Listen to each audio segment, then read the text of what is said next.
and welcome to the Gretsch School of Music guest speaker series.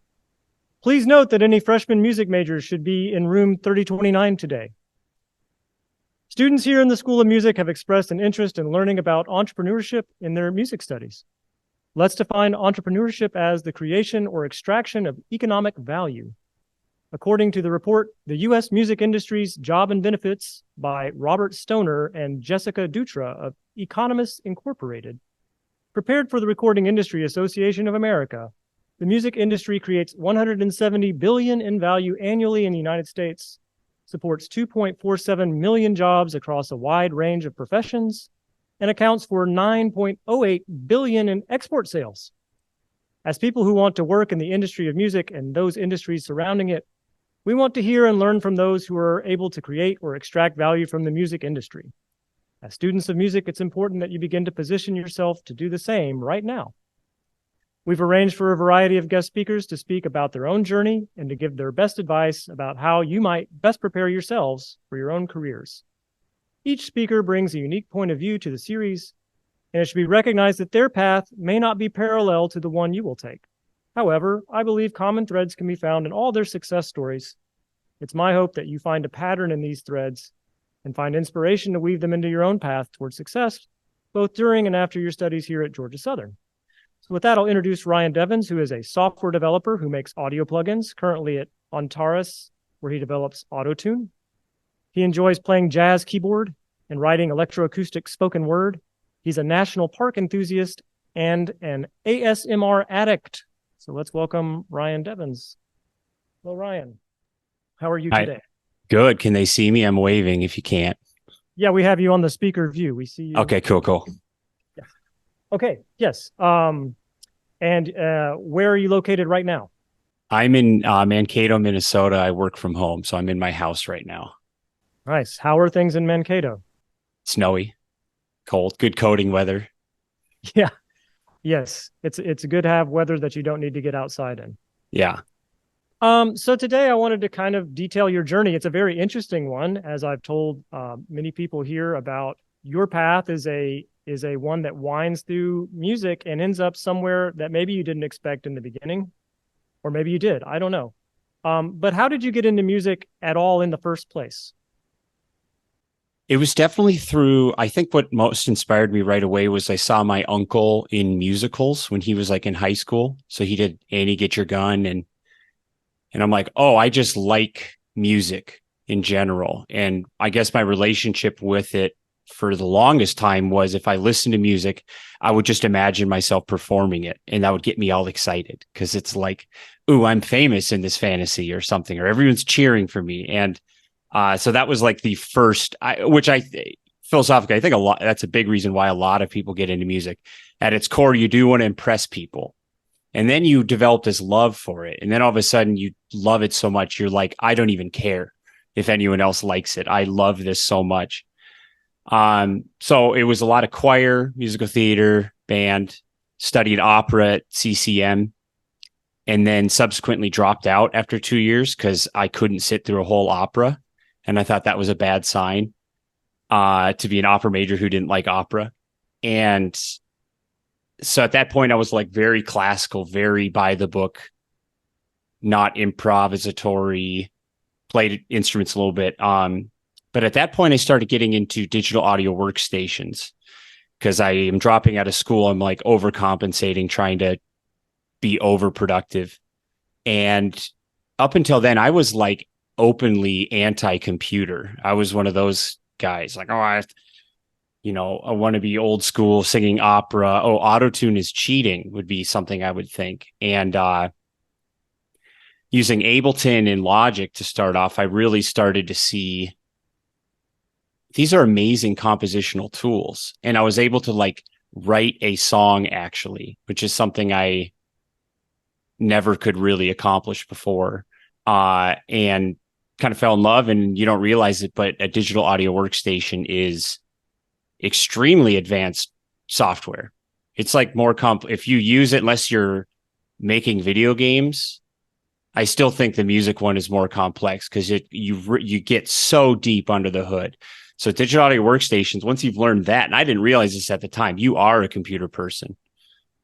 And I went back to school for contemporary music, like songwriting stuff. That's where I met Dr. Olson, who was a student of Dr. Thompson's, and he highly recommended studying with Dr. Thompson, and it just kind of evolved that way. I went through a million genres in between, always like kind of weird, wannabe intellectual stuff. So that's how I get into jazz. But then I end up loving it. So it comes from like me trying to validate myself or do something. There's very like basic human desires in every new musical event. But then I fall in love with it. And I could take that same to music technology. I got into coding because I'm like, I need more money. I need a different job because this isn't working. And now it's like something I'm more bonded to than composition. So it can go a lot of different directions. But as far as my musical background, I totally came from an all acoustic classical, studying opera at a conservatory, singing 500-year-old songs.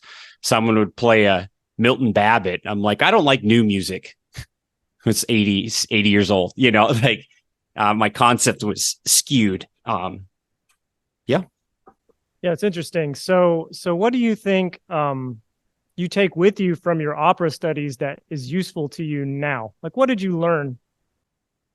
Well, there's a couple of ways to answer it, because one specifically, it helped me get this job, and like I regretted it so much because it cost me all this money my whole life. Like, oh my God, how could I spend money on this? All I got was good at music theory and singing and blah, blah, blah. And I just thought that was the dumbest career move I could have done. And it was always a financial burden. And then when I apply, the CEO of Antares, where I work now, was a Eastman guy. He was a classical piano player. And I worked for Autotune. And he's like, oh, I like that you're a singer.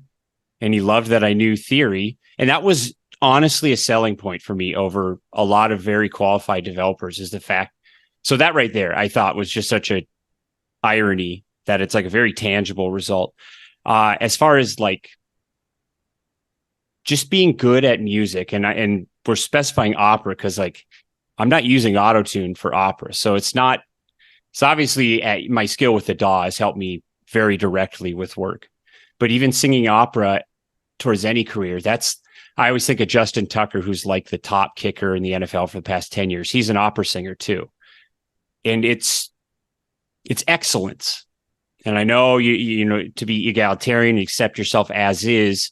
Well, actually singing opera forces you to do that too, because some days you're sick and the conductor doesn't love you that day. Your voice teacher doesn't, but you still need to love yourself, even though you're not valuable at all to anyone. So, that is a challenge. But the skill of a classical art form or a high art form, something that you are judging yourself, which sounds like so toxic, so anti-music or something, but like where you are being critical and reflecting on yourself, it will improve you. And you should be imbued with the confidence to do, because so many people could not handle that. They could not handle that pressure. And I think there's a lot of really skilled musicians that don't realize how much skill they have. And so they never extend it to other studies. But like, to be able to, if you really tried, you didn't just like kind of do it for the enriching fun of it, you really tried to get good at an instrument or singing, it will help you get good at anything else, because you understand it. I mean, it's like the most fundamental understanding of that. And then plus on top of that, rich people are the ones who often study opera, right? Rich people are also the ones who often are gatekeepers. And so they will care about that and you don't think they would. It would be something you wouldn't expect.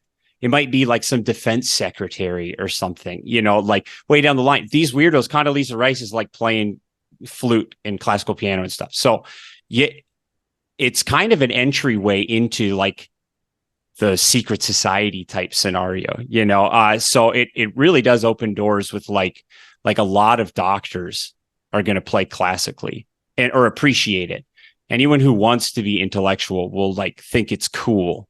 It's the people that don't, they didn't really have anything to offer you anyways. So that's the kind of thing I've realized recently, like, oh, these rich people care about that, and I didn't think they would, but. Well, I think it's an interesting point you bring up about excellence and the And the difficulty of studying music, which I've often said here, that I can teach anyone how to program or do the technological stuff, but I can hardly teach you how to do music if you haven't learned it at this point, when you're coming into a graduate degree. Because music is hard. It's very difficult. It's an extremely difficult thing, maybe one of the hardest things to learn at all. Yeah. So I agree with your point about the excellence of that. I also remember a piece you did here, and it always struck me as impressive that you did two works, one on the words of Chairman Mao and the other on the words of Descartes. And both of those pieces required that you memorize a large section of text and deliver it in performance without flaw. And then later on, you said to me, or you said to someone, you said, I think the skill of programming is more about being good at language than it is about being good at math. And I wanted you to talk a little bit about that point of view. Oh, absolutely. Well, programming is a lot of questions of like, tell me, is a car, the concept, what a car, like, is a car a machine or is it a mode of transportation philosophically? What is it at its core? Or is it both? And like, where do those boundary lines, like what is a car that a mode of transportation doesn't specify? That's not a very mathematical question. There's no math involved, but being able to delineate and think, that's the kind of thought, especially with object-oriented programming, that is way more important than doing math. Now I'll say, if you're going to get an audio, you need to do math because that's audio, though. It's not programming. But there are a lot of people at this company. I'm like the only one regularly working on autotune that knows anything about DSP. So you can get away. Well, I shouldn't even say get away. You're not even expected to do math. But what you are expected to do is, like, if you're going to use a design pattern, you need to cite that source and why. And you need to be able to like present reasoning why. So you might say, well, this is what they do at Microsoft. And then I could come back, well, at Google, this is the pattern, and it's better because they like to do monolith style. And it gets to be more like, you're thinking way more philosophically than you are mathematically. And they always use the word logic. There is like logical tautologies that happen, but a lot of it is, another thing I think of it like is like, if you could be really good at scheduling, like imagine you were running a public transit, and you had to like get all the buses at the right time, but they can't line up and like all stack up at one bus stop, and you need to keep them moving, and you can't have too many people on one bus. It's like that kind of thought. So math comes in, but it's like arithmetic. And so if you can, I think I'd made a Facebook post where it's like, if you are thinking about being an English major, if you're doing research and you're good at that kind of stuff, like you're good at following the format of APA, what do you call it? Citation. That's basically what code is, or like being a good team member is, well, imagine you're joining a research team and they're already using APA notation, and you come in and start doing Chicago. It's like, dude, what are you doing? So that is more what being a good teammate in code is like than it is puzzling over mathematics. It's more like, oh, hey, I got to recognize what they do here, and I need to follow their patterns and be able to pick up on patterns that aren't explicitly stated. Well, that's interesting about the buses, because I guess marching band directors would be great coders or great team members. Yeah, seriously. Yeah. No, well, and that's the other part about being in music, that the collaboration. So like collaborating with someone, a frustrating coworker on code, is like collaborating with the most annoying coworker you've ever had, but you got to write a song with them. And it's like, that's basically exactly what it's like. And it can be very infuriating. So it takes like interpersonal skills like that are next level. And also a lot of the existing software developers don't have that. So you need to pick up their slack too.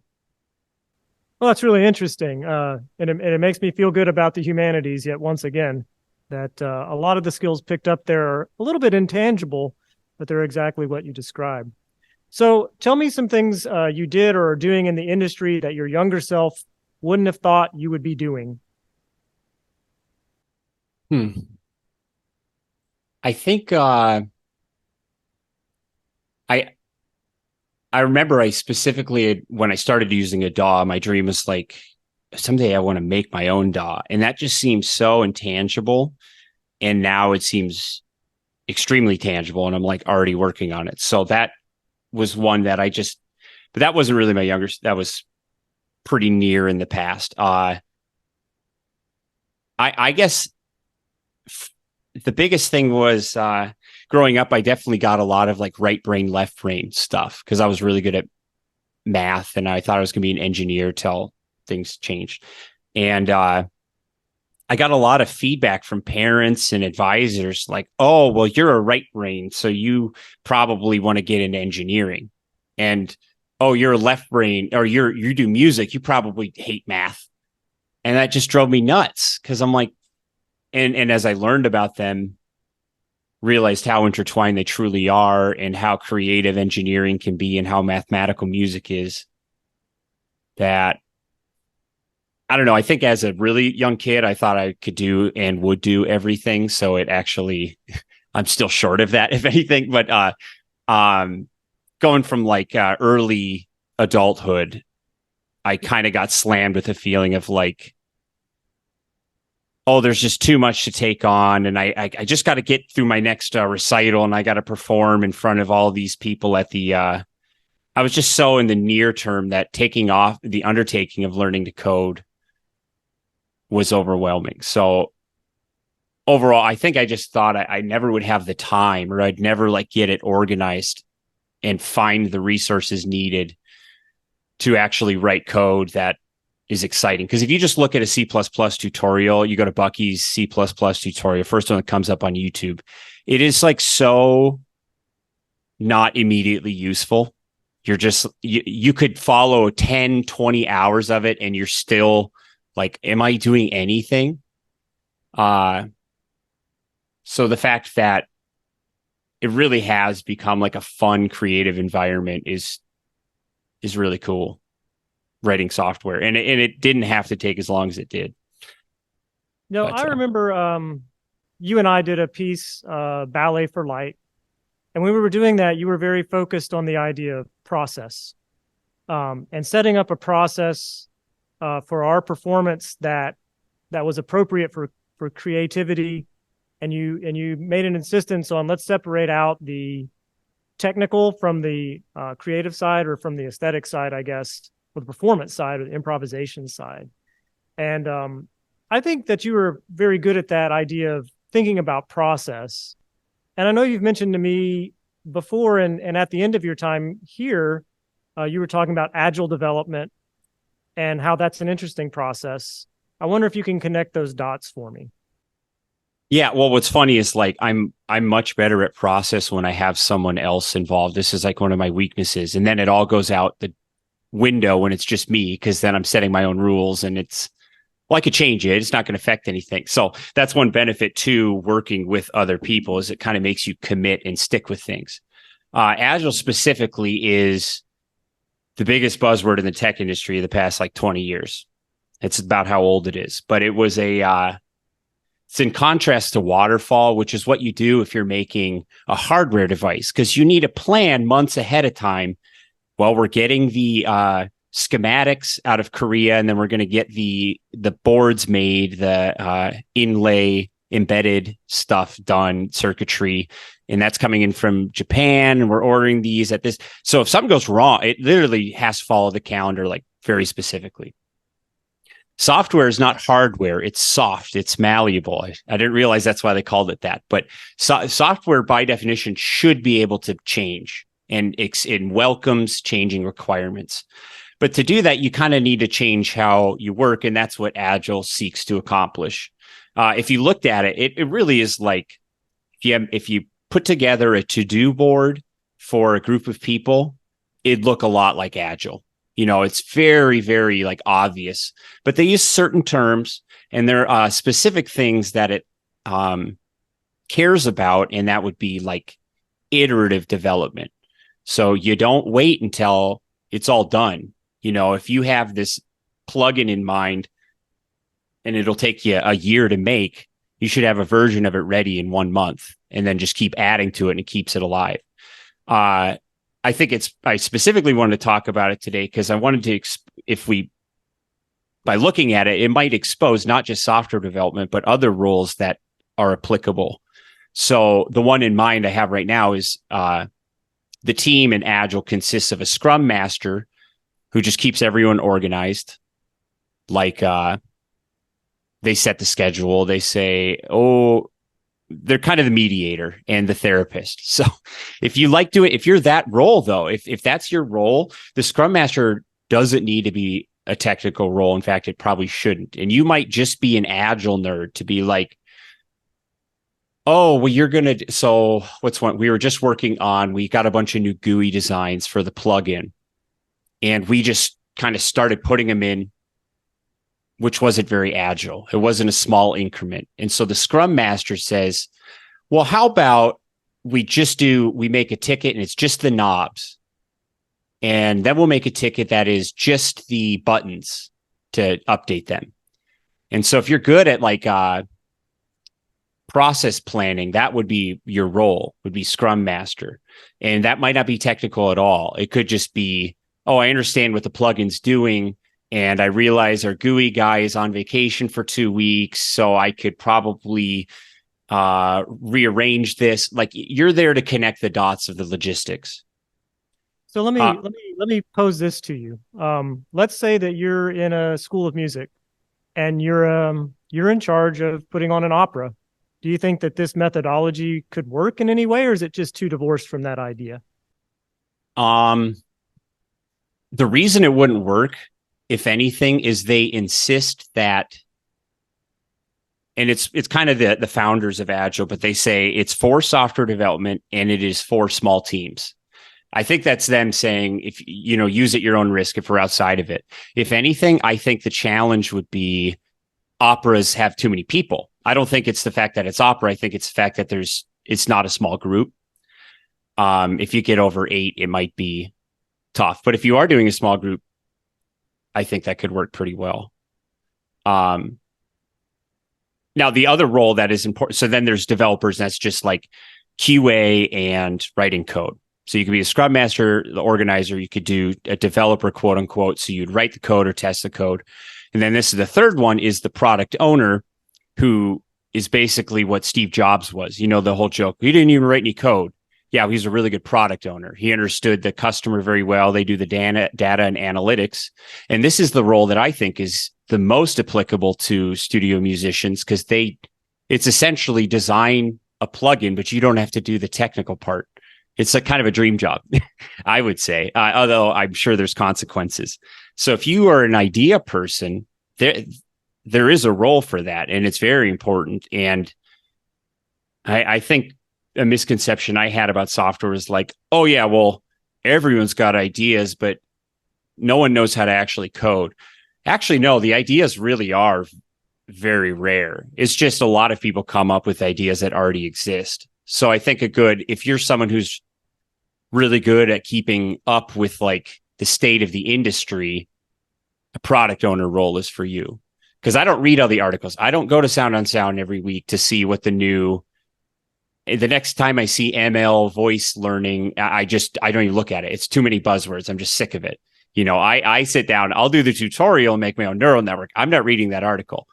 So product owner is the one who is up to date on all that stuff.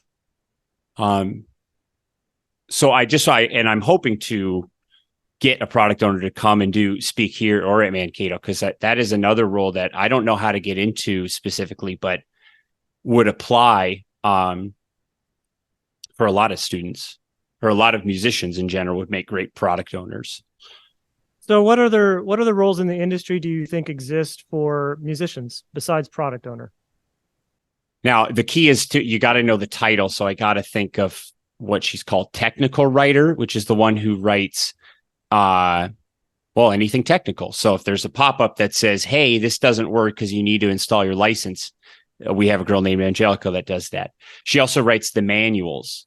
So there's another place where English comes in, or just being a good writer is very important, because she writes exceptional manuals. And nowadays, it's not just that. You might be a social media person that just writes blog posts, because a lot of these, what would have been a Stack Overflow post or something, or Gear Sluts post, is now just a blog post for a given technology company. Anyways, I'm going to go faster. I won't go into each one. Technical writer, so manuals and stuff. Marketing in general. So you could do marketing in terms of like web design. We just had a 50% off. You could just do graphic design for that, where it was an early bird special and they had birds on the picture. Okay. There's tons of research and data analytics. Quality assurance. We're hiring QA people. Now, this is a role. This is interesting in pro audio, because it's a divergent role. There's the very technical test writing, which is like, we're hiring someone who worked at Amazon for that. Unless you're really into code, you might not do that. But then for ours, we need the domain experts. So we want people who have studio experience. In fact, we would only hire someone with studio experience for that role. And they're there as a kind of like the product owner. They have to define. So like Henrik is our pro audio QA guy who does that. And he was a gigging musician, lived in LA, played in studios. He's a bass player. And so we're adding new scales that you can harmonize to. And if you're in the key of C harmonic minor, or let's just say C minor, he's the one, or me, but this is where my theory knowledge comes in play. He's the one that says, hey, it should be E flat listed, should be D sharp, which 90% of the company actually didn't know that, which also blew my mind. I'm like, well, this is a music company, isn't it? No, there's a lot of different knowledge about music that be had. So, God, where was I going with that? That is a role that I didn't realize was out there. Quality assurance roles. That half of it, we could only ever hire someone who actually uses a DAW, because they're the ones that think, oh, well, sometimes I like to bypass the envelope in the middle of it and hear it not interrupted. And I expect it to not be interrupted. And then when I unbypass it, so it gets like so specific. And really, it's just you playing with a DAW and saying, I like it this way, not that, those are the big ones. So I think within the Agile team, you could find roles as development, QA, Scrum Master, which would be the team organizer, product owner, which is like the ideas guy. You could do marketing, which would be a lot of demo videos of all sorts, or you might even just be an influencer yourself, and we'd hire you to do that, which we're doing more often. You could be a technical writer. Let me think. Project management, which is like the overarching Scrum Master between teams. Those are and then there's HR and the same kind of roles you would see at any company. Like there's a finance department, a web team that like does our website and stuff. You could be a mobile developer, but that's still following the hierarchy. So just think, you can be a technical writer, you could do QA, you could be the ideas guy, or you could be the team logistics person. That's how I'd summarize it, at least. And because me getting into it, I only could conceive of writing code, but I think 20% of the people that work at AutoTune know how to code. So there's like tons to do outside of that. Oh, that's pretty interesting. So now that you're working for a music company and you remain a musician and a creative mind, do you still get to make music? Yeah, honestly, I have tons of time for that, and I play a lot. The biggest hindrance is I like making music on a DAW, but I'm sick of looking at the screen at the end of the day. So that's actually the biggest trade-off, and I'm having to work around that. But there's tons of free time. Sometimes, and it's up to you, and this is just because I was new, like when I first got here, we were under the gun and we were behind schedule. And I'm like, well, I got to pull it off. Otherwise they're going to fire me or something, which wouldn't happen. And I was working like crazy. I was working like 90 hours a week because I'm at home, but this was not demanded of me at all. It was totally just me trying to make it. So now you might get slammed with meetings, can't get around that, but I specifically won't write code for more than like 3 or 4 hours a day. And there's plenty of time to do whatever else you want to do. And I could even be in, Timbuktu right now, as long as I have Wi-Fi. They don't mind at all. There's varying levels of work from homeness that they'll accept, but this company's very open to it. So, what do you find valuable about music beyond the monetary economics of it at this point? Now that you're, in a job and you're not struggling, where do you find the value of music now? This is fine. I've been really thinking about this because it's demotivating at first, where it's like, I think I would get myself all hyped up and pseudo manic to be like, this is the one that's going to make you famous. That's why you got to do it. Or this will make you all the money or break out or a million views or whatever. And now I specifically would not, if I could be a touring musician or do what I'm doing now, I'd take what I'm doing now. I don't want to do the music. And so it's like, why even make music? But I've realized the biggest reason that's going to pull me back is it's a social thing. Because I'm not married, I don't have kids. It gets hard in your 30s, especially working from home, to not go insane and not be alone all the time.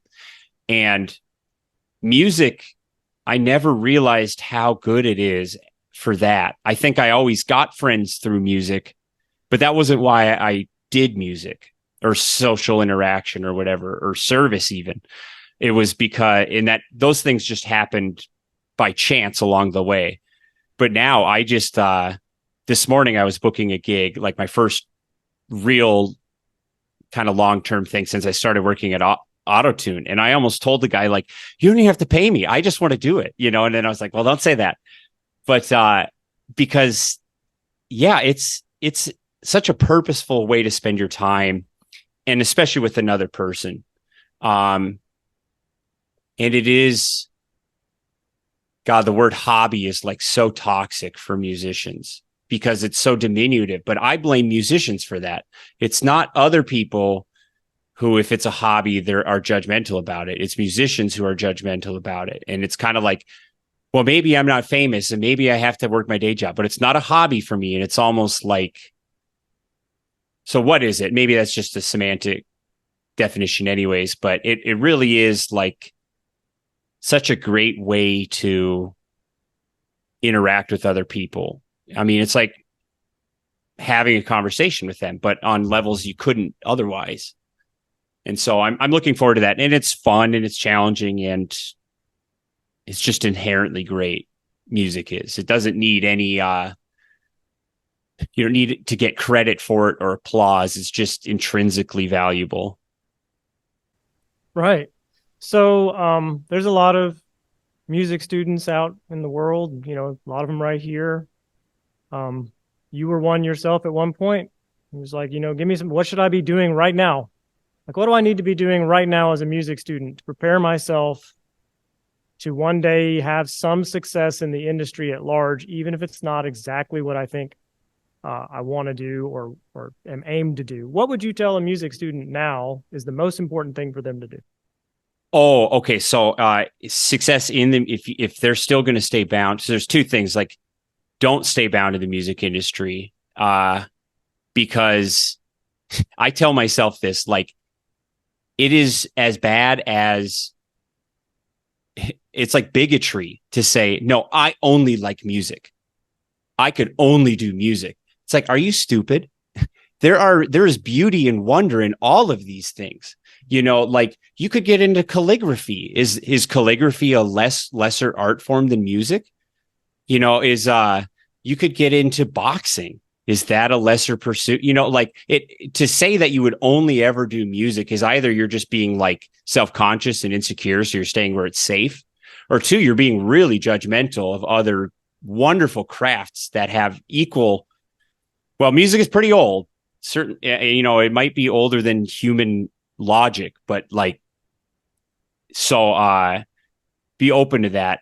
Crap, I forgot the second one. It was if you. What was? Remind me the question again. I got sidetracked there. So, if you're tell us what you Oh, think. I remember now. I remember. Okay. So, if you do, sorry, I apologize. If you are going to be in the industry, you better be gigging all the time, every second you can, every kind of gig, or making content and straight up posting it. You cannot, I think I spent a lot of years making music, but I never posted it. Right. And I never performed it. And I like kind of, and even if I did post it, I didn't do the lead up to it. I didn't study the art form of marketing it and like networking. And now I've adopted that is part of this process of writing a song, is marketing it and getting it on the publishers and doing that and getting the ISR, the sound recording rights, and getting it with BMI and doing all these things and notating it and putting that, making that available too, and getting the score ready. And you need to do all those things to say you wrote a song, and you need to write as many songs as possible or pieces of music. So yeah, you need to be, I think what I run into is I was always very process driven. It's like, well, I'm not going to worry about the results. As long as I keep doing the right things, it'll be fine. But the problem was releasing the song wasn't in my process, which is so dumb. But like, I actually is very reasonable in the time, because I just had the perspective of like, well, once it's good enough, I'll release it. But no, you got to put it out there right now and suffer the consequences. This is kind of an agile mindset too, is like, get it out there now and respond to it. If you post something and you feel really bad, you can address it then really quickly. And if you're using an agile mindset, you only spent up to a month on the song, it doesn't feel so precious. It doesn't feel like it needs to be perfect. But overall, there's kind of I never had real success with music in like, I maybe had a song get 100,000 plays before on SoundCloud. That was with paid advertising. And I've sustained myself only with music, but it was like a church job I didn't really want, in teaching lessons to 5-year-olds. But the fact that I just kept doing it in this job now adds a layer of validity to my opinion, because I am in it. I understand like it's kind of street cred. So there's a lot of jobs in music that don't involve playing music, but people kind of won't hire you for it unless you've got the street cred of like, oh yeah, he's played, he knows what it's like. You can't just it adds up. So I think like I count my conservatory stuff and getting in because I know music theory as like a street cred example. We're hiring someone. If we hired a new developer, I would always say I would give huge preference to someone who is like they themselves a musician who uses digital audio workstations.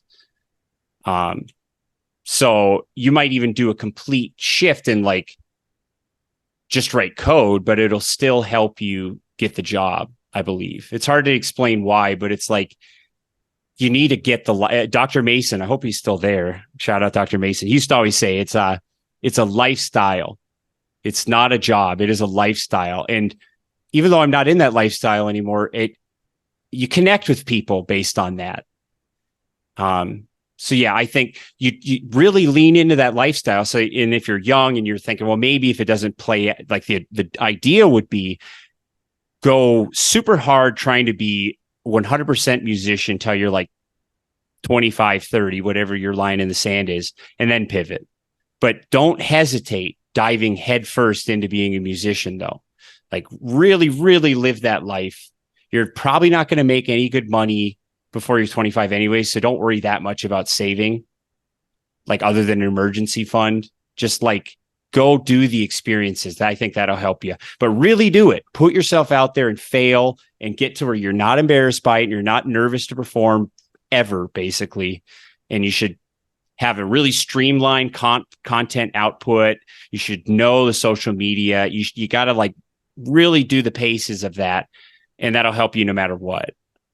Yeah, I think that's sort of the blessing and the curse of the current music environment, is that you don't need a record label to do all of that. And the curse is that you have to do all of that. Yeah, talk to Jarrett Thompson about being a road dog. You know, he got to have a mindset like that, where you like, I don't think he has the ability to say no to a gig, you know, and you need to get to the point where people are advising you should start saying no now, you know, like, and that's if you want to go the performance route. But yeah, do like the measurable, quantifiable things, because in an amorphous number of hours spent practicing, doesn't matter.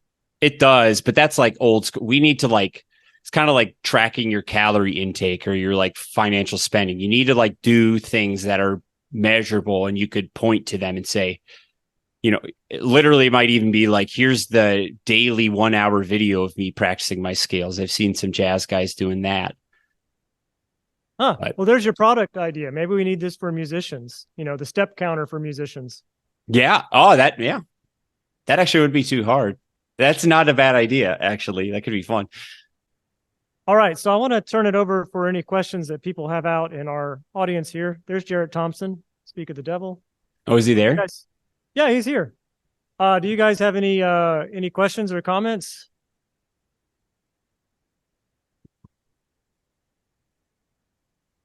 Not everybody all at once.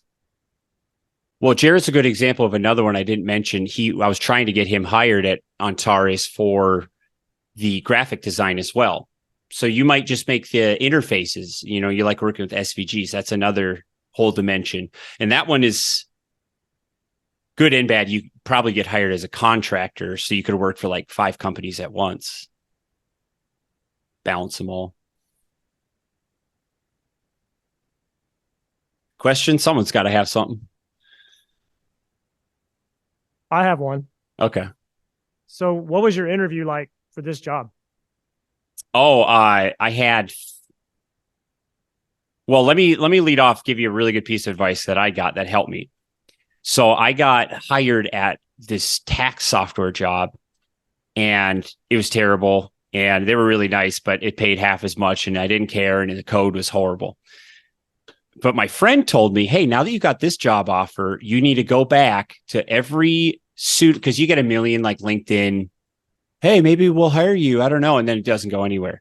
He says, go back to them and say, I got a job offer. I need to know right now or in a week, you know, are you serious? Otherwise I got to take this other one. And boy, I got a 6 more job offers then.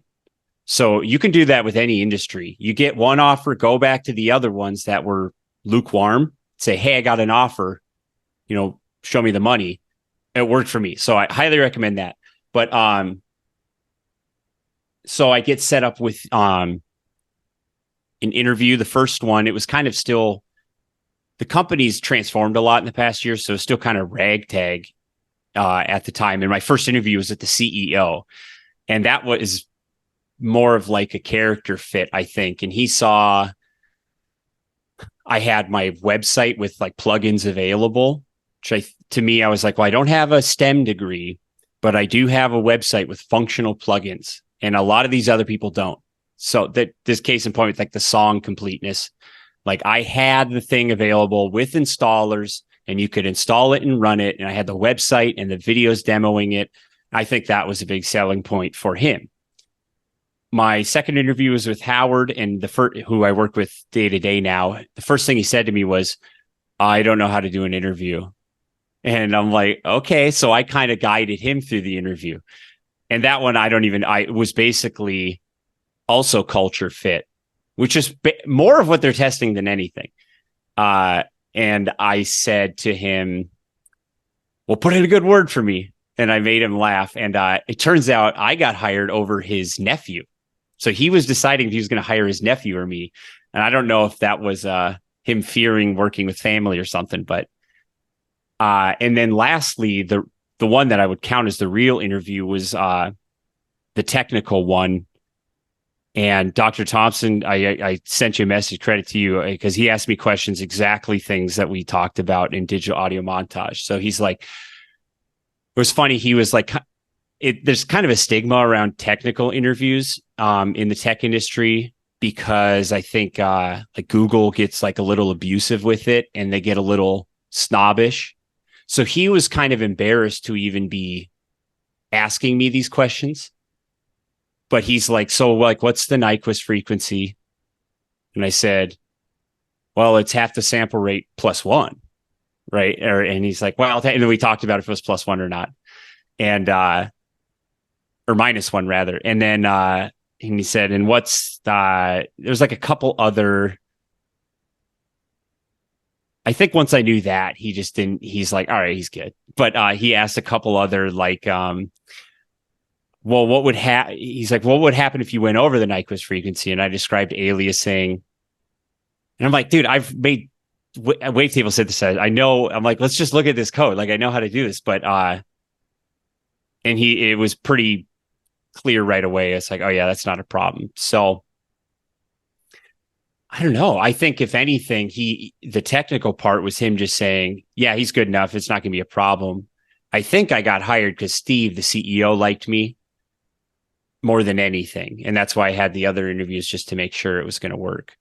And I think that was just because I was prepared and I had those things like the resume, quote unquote, but it was my website, and it was on plugin marketplaces as well as available. It's like all these, like, because I had just done all that legwork to get it all set up, I think that made him more intrigued. He also started his own company when he was like my age. So maybe he felt some kind of association to me because I was like him, but 40 years ago.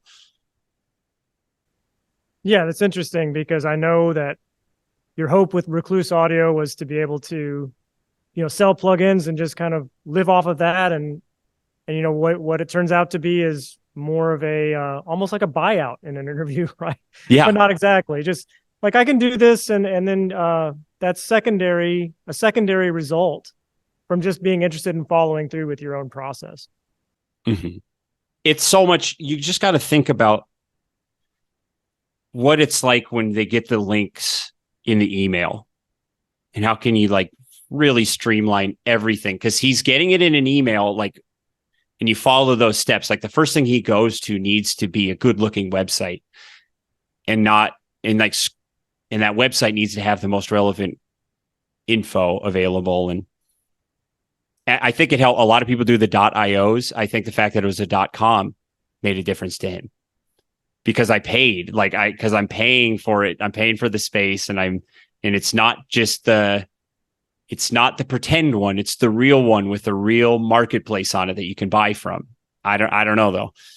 Again, this is me trying to compensate for not having a STEM degree.